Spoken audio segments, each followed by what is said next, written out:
नमस्कार दोस्तों, आप सभी को स्वागत है हमारे YouTube चैनल गरुड़ पुराण में। आज हम लोग बात करने जा रहे हैं मृत्यु के 1 महीने पश्चात वह आत्मा कहाँ कहाँ जाती है और कैसे कैसे दुखों को भोगती है।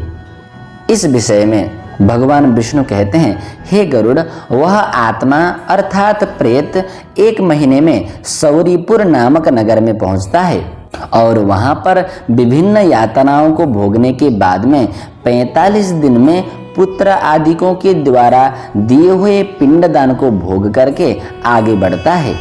तत्पश्चात वह प्रेत जल्दी से नगेंद्र भवन जाता है। वहां पर अत्यंत भयानक वन है जिसको देखकर वह बड़े दुख से रोता है और निर्दयी यमदूत के पासों से खींचा हुआ प्रेत 2 महीनों में रोता हुआ उस नगर को पार करता है और वहां पर बांधवों के द्वारा दिए हुए द्वितीय मासिक पिंड, जल और वस्त्रों को भोग करता हुआ यमदूतों के पास द्वारा खींचा हुआ वह आगे जाता है। इस प्रकार यमलोक के मार्ग में चलता हुआ वह प्रेत 3रे महीने में गंधर्वपुर को प्राप्त होकर 3 महीने वाले पिंड को ग्रहण करता है।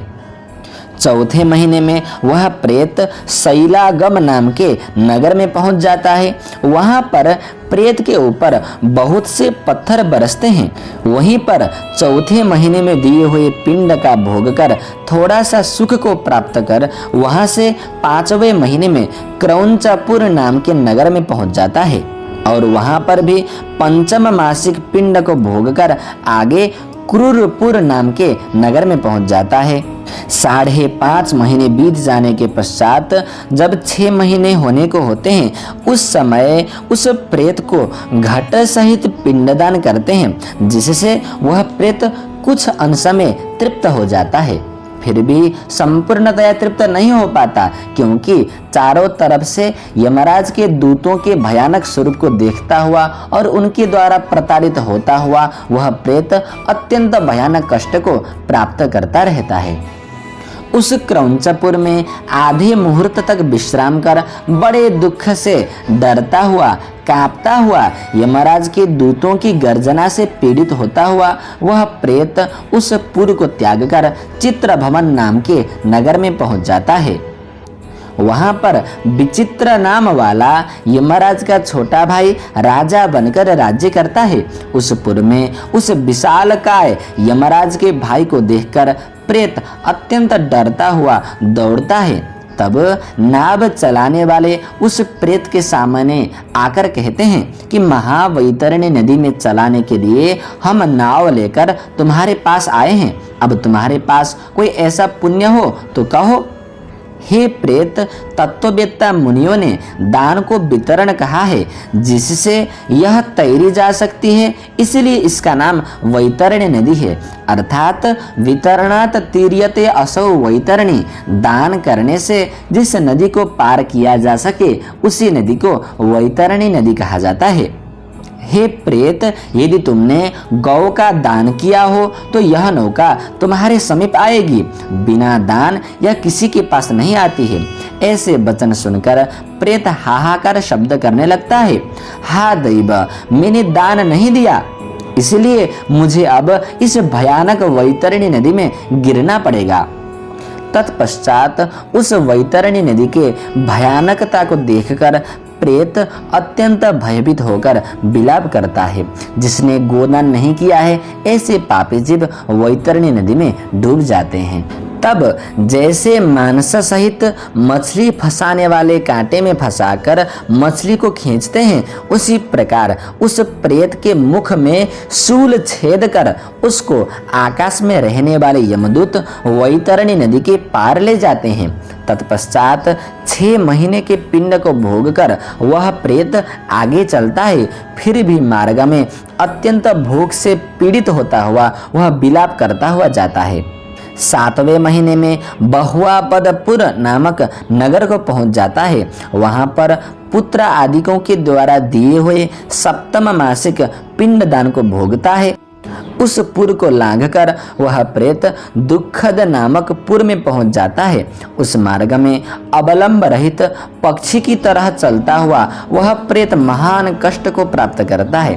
वहां 8वें महीने के पिंड भोग को भोजन के रूप में ग्रहण करके वह आगे जाता है और 9वें महीने में पूर्ण नाना क्रंद नामक नगर में पहुंच जाता है।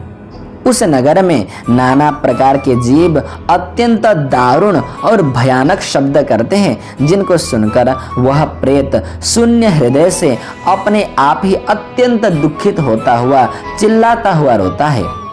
यमदूतों की गर्जना से वहां भी प्रेत उस नगर को छोड़कर बड़े दुख से 10वें महीने में सुतप्त भवन को पहुंच जाता है।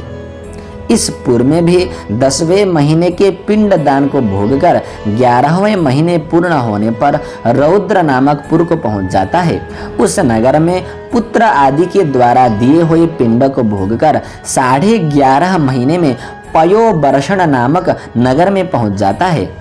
उस नगर में अति उष्ण जल की वर्षा होती है, जिसके कारण वह प्रेत जलता हुआ भागता रहता है। उसके बाद सीताढ़ नामक नगर में पहुंच जाता है, जिस पुर में बर्फ से भी 100 गुना अधिक ठंडी पड़ती है, जिससे उस नगर का नाम सीताढ़ पड़ा है। उस नगर में वह प्रेत ठंडी द्वारा अत्यंत दुखित और भूख से पीड़ित होता हुआ चारों दिशाओं की ओर देखता है और सोचता है, मेरे कोई बांधव मुझे इस दुख से निवृत्त करें। तब यमराज के दूत उसे डांटते हुए कहते हैं कि तुम्हारे पुण्य ऐसे कहाँ हैं जो कोई तुम्हारे दुख को मिटा सके। उस पुर में वार्षिक पिंड को खाकर वह प्रेत कुछ धैर्य धारण करता है। उसके पश्चात 1 वर्ष व्यतीत होने पर यमलोक के समीप बहुभीति नामक नगर में जाकर पिंड से उत्पन्न हाथ जितना बड़ा शरीर को त्याग करता है। भगवान विष्णु कहते हैं, हे गरुड़, इसके बाद अंगुष्ठ जितना बड़ा वायु रूप जीवात्मा कर्मों को भोगने के लिए यातना भोगने के योग्य मनुष्य शरीर जैसा ही यातना शरीर को धारण कर यमदूतों के साथ यमलोक पहुंच जाता है। परलोक के निमित्त जिसने कभी दान नहीं दिया, वह कष्ट से और बड़े भयानक बंधन से बंधा हुआ यमलोक को जाता है। हे गरुड़, उस यमराजपुर के 4 दरवाजे हैं, जिसमें से दक्षिण के द्वार से पापी जीव उस यमलोक में प्रवेश करते हैं।